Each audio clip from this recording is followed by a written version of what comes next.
these are very well the responsibilities of a government, meaning issuing legal identities. Legal identities mean much more than just stating I'm a unique user, or like essentially the fact of a CAPTCHA on the internet, more sophisticated CAPTCHA. Legal identities are something very different.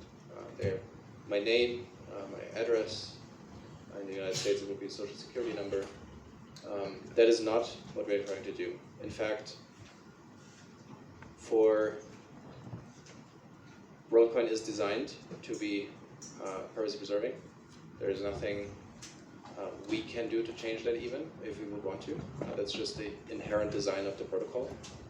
That being said, within the design of the protocol, it would be a government can decide to use that if they would want to.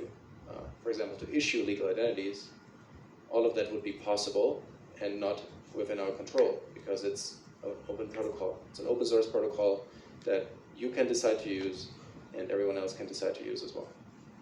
We do not try to interfere with any government in any sort. It's solving a very different problem. To the currency and the legal tender.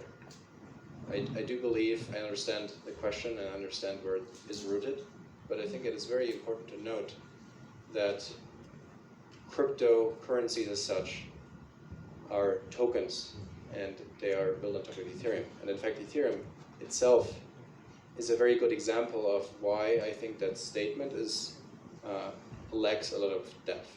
Because, for example, what Ethereum achieves, Ethereum you have a blockchain, and then of course there's also a token, ETH, that is traded on markets.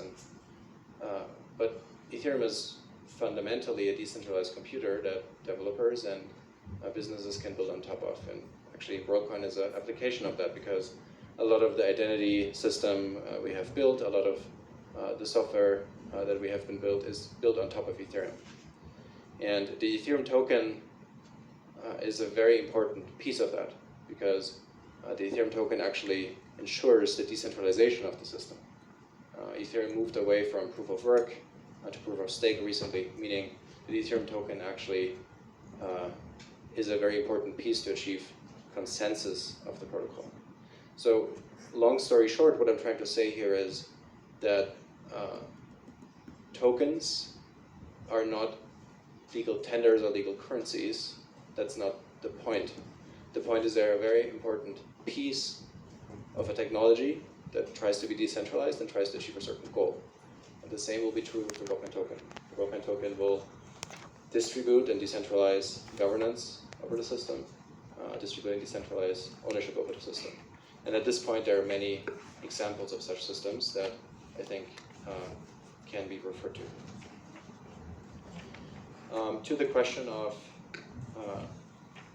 Chair, there's a very critical concept that Alex misses in that question. I wasn't posing it in regard to the value of the token as a legal tender. I was looking at it from the point of consumer protection. If you claim that what was offered is a token, and the understanding of the Kenyan was that this token had a value, informing the long queues at KICC and other places, who then will be protecting this Kenyan? Because now you have taken the responsibility away from the regulator, who is central bank, who regulates over transactions. And to put it to you, Kenyans did truly understand this as a transaction. The reason why you saw so many Kenyans coming out is because just for scanning the iris, they thought there was compensation in monetary terms. Now they come, they receive a token. This token has nobody regulating over it. The question is based on the premise of consumer protection in the absence of a regulator, who in this case would have been central bank. To who would the Kenyan go to?